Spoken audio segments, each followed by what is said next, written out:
James had been working the night shift at the Blackwood Hotel for 3 months. It was a decaying relic of a bygone era, standing alone on the outskirts of town. The few guests who checked in were always odd. Silent drifters, men with sunken eyes, people who never seemed to sleep. The thick, musty air of the lobby carried the weight of something ancient, something unseen. The walls whispered at night, and the chandeliers swung ever so slightly, even when the air was still.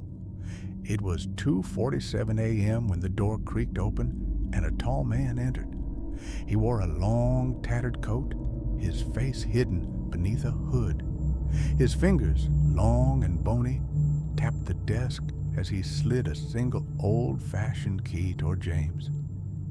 "Room 306, the man whispered. James hesitated. "Sir, that room is—" "I know," the man interrupted, his voice a breathy rasp. "She's waiting." A chill crawled up James's spine. Room 306 had been out of use for decades. The last recorded guest had disappeared, leaving nothing behind but a stain on the mattress. Management had locked the door and left it that way. No one asked questions. James tried to protest, but the man was already walking away. The key still lay on the counter. It was old brass engraved with a number that seemed to shift when James stared at it too long. His breath quickened. The phone rang. Startled, James picked up. The static on the other end was deafening. Then, through the crackling interference, a woman's voice came through. It was soft, almost musical, but it was wrong. "Don't let him in," she whispered. The line went dead. James turned toward the staircase just in time to see the man reaching the 3rd floor. The dim lighting flickered. Shadows stretched unnaturally along the walls, twisting like living things. A low, guttural sound rumbled through the hall, distant but growing closer. A scream rang out from room 306. James felt his body lock up. He wanted to run, to quit, to leave the Blackwood Hotel forever, but his legs carried him forward instead, up the stairs, down the rotting carpeted hall. The number on the door was shifting, morphing between numbers that made no sense. A slow, rhythmic knocking came from inside. Knock, knock, knock. James's shaking hand found the doorknob. He turned it. The door swung open, revealing a room drenched in darkness. The furniture was old, covered in dust and sheets. A figure stood in the corner, barely visible in the dim light.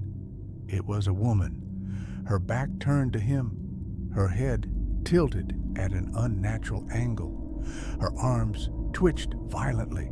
The air thickened, suffocating, pressing into his lungs. The woman turned. Her face was missing. James tried to scream, but a cold hand shot out from the shadows, gripping his throat. The man from earlier emerged from the darkness, his hood slipping back to reveal a face stretched too thin, a smile carved too wide. The corners of his mouth tore as he grinned, exposing teeth too sharp, too numerous. "She's waiting," he hissed again. The room collapsed into blackness. James woke up at the front desk, gasping for air. The old brass key was still on the counter. The clock read 2:47 a.m. The door creaked open. A tall man entered, his face hidden beneath a hood. James tried to scream, but this time he couldn't move at all. Something held him in place, an invisible force pressing against his chest. The chandeliers above him swung wildly now, the dim bulbs casting monstrous shadows against the walls. The air in the lobby turned ice cold. A whisper echoed from the dark corners of the room. "She's waiting for you." James's hands trembled. The key burned against his palm now, its brass exterior searing into his flesh. He tried to drop it, but his fingers wouldn't obey. The lobby seemed to stretch. the walls growing further and further away, as if he were being sucked into a void. The man stepped closer, and now James could see his face properly, or what was left of it. Hollowed eyes, skin stretched too tight over a skull that seemed barely human. His lips peeled back into a grotesque smile as he reached for James. "Time to check in," he whispered, his voice like dead leaves scraping against concrete. James's vision blurred. The key in his hand melted into his skin, seeping into his bones. Darkness swallowed him whole. Then the clock reset. 2:47 a.m. The door creaked open.